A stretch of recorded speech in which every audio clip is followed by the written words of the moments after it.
Determine the left-sided limit and the right-sided limit and the two-sided limit as x approaches -2 of x plus 1 over x squared minus 4. Each of these involves the limit as x approaches -2 of x plus 1 over x squared minus 4. The first thing to do is try plugging a -2 in for each of the x's. That will give a -2 plus 1 over a -2 squared minus 4.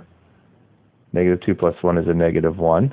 -2 squared is a positive 4 minus 4, giving -1 over 4 minus 4, which is a 0. That 0 in the denominator is not actually 0 since x is only approaching -2. It never reaches it. But the limit result of a non-zero number over a 0 is a positive infinity or a negative infinity. The sign of the infinity often depends on the side the limit approaches from, so it will be necessary to work out each one-sided limit separately. So we have the left-sided limit indicated by the negative superscript on the -2.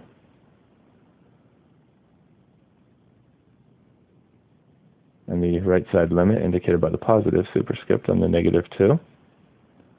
Let's start with the left-sided limit. Before analyzing the limit, we will want to factor the denominator until we can see the factor that's making the 0 in the denominator. The denominator is a difference of squares. It will factor into an x plus 2 and an x minus 2. And x is approaching -2 here, so it's the x plus 2 that's making the 0, that factor in particular. We're on the left side of -2 for this limit. The left side of -2 means more negative than -2, like -2.01. If that were to plug in for x in the x plus 2 factor, that will give a negative number. It's approaching -2, so it will approach to a value of 0. It won't reach it, but it'll approach to it. We can now plug a -2 in for all x's.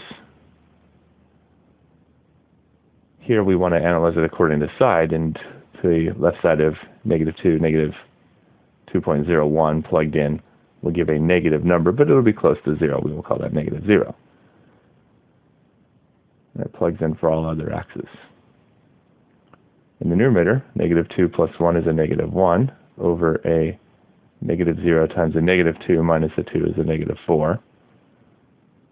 Which is a -1 over negative times negative is a positive. 0 times 4 is a 0. We have a negative over a positive, which is negative, a non-zero over a 0, which is an infinity, and the result of the left-sided limit is negative infinity. The right-sided limit can analyze the same way as far as factoring. We'll factor that difference of squares denominator into x plus 2 and x minus 2. And the same factors making the 0 here, just a different side. We're to the right side of -2, which means less negative than -2, like -1.99. If that were plugged in for x into the x plus 2 factor, that will make a positive small number. It will approach to 0. We can plug -2 in for all other x's, and that can now be called a positive 0. -2 plus 1 is a -1 over a positive 0. Minus 2 minus another 2 is a -4. The numerator is a -1. The denominator is a positive times a negative, which is a negative. 0 times 4 is 0. A negative over a negative is a positive. A non-zero over 0 is an infinity. And there's the result of the right-sided limit. The two-sided limit depends on the results of the two one-sided limits. They do not match each other here. Therefore, the two-sided limit up here